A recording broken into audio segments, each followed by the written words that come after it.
Bonjour à tous, on va faire la correction de l'exercice 1 du DM. Donc on avait un musée qui nous proposait deux tarifs. Donc le premier tarif, le tarif A de 6 € par entrée. Et tarif B, on avait un abonnement de 16 € et on payait ensuite 4 € par entrée. Donc la première question, il fallait donner une expression de la fonction f qui modélise le budget annuel avec le tarif A. Donc, on a f de x, où x est le nombre d'entrées. Du coup, on se demande combien on va payer. Ben, si on prend x entrées, on va payer 6 fois x entrées. Faut essayer avec des exemples simples. Si on prend une entrée, ça nous coûte 6 €. Si on fait deux entrées, ça fait 6 fois 2 et ainsi de suite. Ensuite, pour le tarif B, donc on note la fonction g. Et donc là, cette fois, donc on a un abonnement de 16 €. Et à ça, il faut ajouter 4 € par entrée. Donc voilà les deux fonctions. La première fonction, c'est f de x égale 6x. Et la deuxième, c'est g de x égale 16 plus 4x. Donc ensuite, on nous demandait de tracer f et g dans un repère. Donc là, j'ai tracé f et g sur GeoGebra. Mais comment on fait pour tracer f et g sur notre feuille?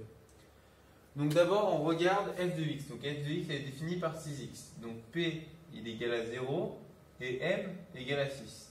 Première chose, on place p. P est égal à 0. C'est-à-dire quand x vaut 0, la droite doit passer par 0.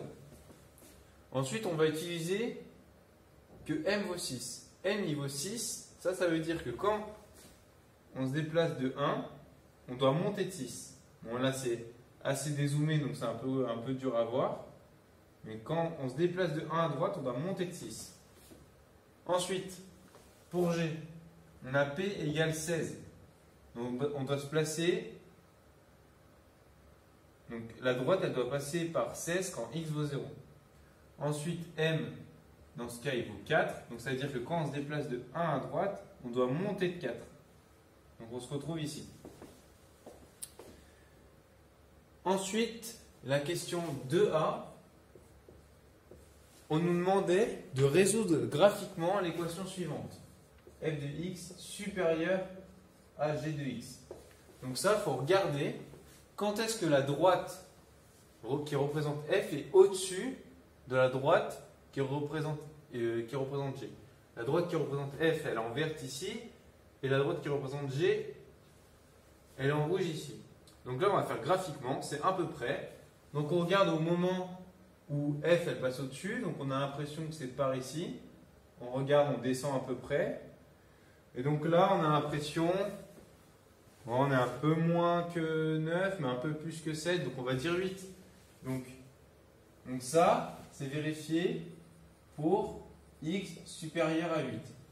Donc sur votre copie, il faut essayer de faire apparaître le point où ça change, et essayer de mettre ici, de venir ici et de mettre ici le 8.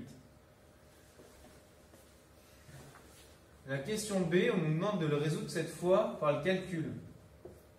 Donc on va montrer par le calcul que f de x est strictement supérieur à g de x.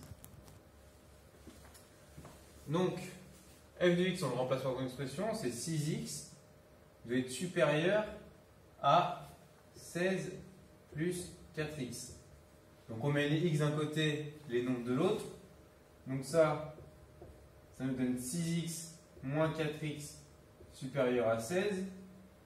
Et donc ça équivaut à 2x supérieur à 16. Et donc on divise maintenant par 2 de chaque côté. Donc ça nous donne x supérieur à 8.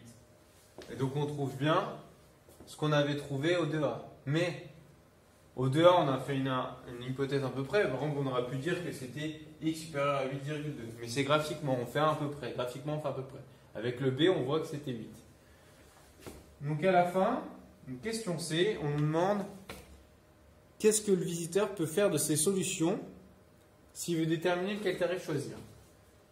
Et bien, vu qu'on voit que donc, le tarif qui est représenté par f, donc f, on a dit que c'est le tarif A, il était plus grand quand x, donc le nombre d'entrées est plus grand que 8, Ça veut dire que si le visiteur il compte venir plus de 8 fois dans l'année, alors il faut qu'il choisisse le tarif B. Parce que dans ce cas-là, G, elle sera plus petite que F. Mais dans le cas contraire, s'il vient moins de 8 fois, eh ben on voit que dans ce cas-là, il vaut mieux qu'il prenne le tarif A.